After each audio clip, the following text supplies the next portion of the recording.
शास्त्रसिद्ध चातुर्मासाचे महत्त्व. पुरातन काळापासून अनेक लोक चातुर्मासात उपासना साधना करत आले आहेत. त्यांनी आपली शारीरिक मानसिक प्रगती साधून घेतली. चातुर्मास कालावधी धर्मशास्त्रदृष्ट्या अतिशय महत्त्वाचा आहे. धर्म हा तर जीवनाचा पाया आहे. या पायावरती जीवनाची सर्वांगीण प्रगती करावयाची असते. अनेक लोक काही साधना न करता धार्मिक विधींना नावे ठेवतात, पण प्रत्यक्ष साधना करू लागलो तर त्यापासून होणाऱ्या लाभांची आपणास जाणीव होईल.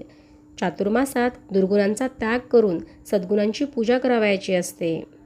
मानवात सात्विक, राजस, तामस हे 3 प्रकारचे गुण असतात. यापैकी राजस व तामस गुणांना नाहीसे करून सात्विक गुणांची वाढ करावयाची असते. माणूस हा पतनशील प्राणी आहे. प्रयत्नांनी तो आपल्या दैवी गुणांचा विकास करू शकतो.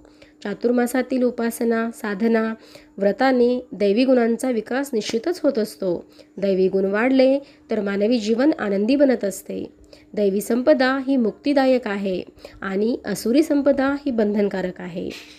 जो शास्त्रविधीला सोडून आपल्या इच्छेने वागतो त्याला सिद्धी मिळत नाही, परमगती नाही आणि सुखही नाही. तो शास्त्रात सांगितल्याप्रमाणे साधना करतो, त्याच्यातील दैवत्व नक्कीच विकसित होते. अनेक दृष्टींनी महत्त्वपूर्ण असणारा हा चातुर्मास सर्व सत्वांचा गाभा आहे.